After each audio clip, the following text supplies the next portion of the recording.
Shalom Bapak Ibu Saudara, selamat pagi. Kiranya kita pulih dalam keadaan baik dan sehat. Sebelum melakukan aktivitas hari ini, mari kita merenungkan kebenaran firman Tuhan. Hari ini sudah sampai di kitab Nehemia pasal 7, 8, dan 9. Mari kita merenungkan Nehemia 9 ayat 1 sampai dengan ayat yang ke-5 yang berbunyi demikian. Pada hari yang ke-24 bulan itu, berkumpullah orang Israel dan berpuasa dengan mengenakan kain kabung dan dengan tanah di kepala. Keturunan orang Israel memisahkan diri dari semua orang asing, lalu berdiri di tempatnya dan mengaku dosa mereka dan kesalahan nenek moyang mereka. Sementara mereka berdiri di tempat, dibacakanlah bagian-bagian daripada kitab Taurat Tuhan, Allah mereka, selama seperempat hari, sedang seperempat hari lagi mereka mengucapkan pengakuan dan sujud menyembah kepada Tuhan Allah mereka. Di atas tangga tempat orang-orang Lewi berdirilah Yesua, Bani, Kadmiel, Sebanya, Buni, Serebnya, Bani, dan Kenani. Dengan suara yang nyaring mereka berseru kepada Tuhan Allah mereka. 5. Dan berkatalah Yesua, Kadmiel, Bani, Hasabneya, Serebia, Hodia, Sebanya, dan Petahya, orang-orang Lewi itu. Bangunlah, pujilah Tuhan Allahmu dari selama-lamanya sampai selama-lamanya.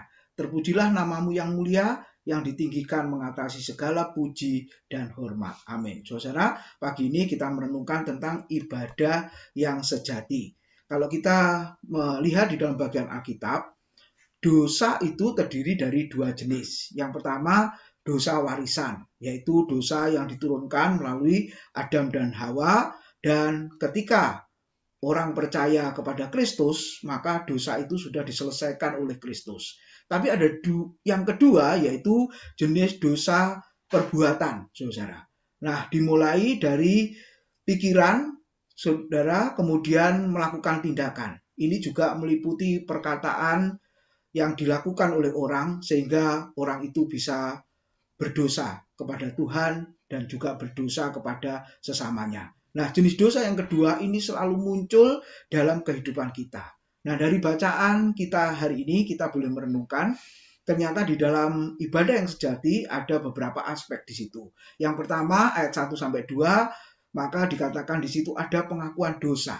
Dosa yang dilakukan oleh nenek moyang Israel dan sambil berpuasa dan memberi tanah di atas kepala. Ini tanda dari perkabungan, saudara, duka cita karena dosa, tanda penyesalan. Nah, demikian juga di dalam ibadah kita, maka unsur yang pertama, bagian yang pertama, jangan sampai kita lupakan. Kadang kita memikirkan hal-hal yang tidak berkenan di hadapan Tuhan, perkataan kita juga menyakitkan Tuhan dan menyakitkan hati sesama, apalagi perbuatan kita. Maka sebelum kita menghadap Tuhan, kita harus mengaku dosa ini. Dan yang kedua, di dalam ayat yang ketiga, kalau kita membaca di situ, firman Tuhan diberitakan, firman Tuhan dibacakan. Nah, ini penting, saudara.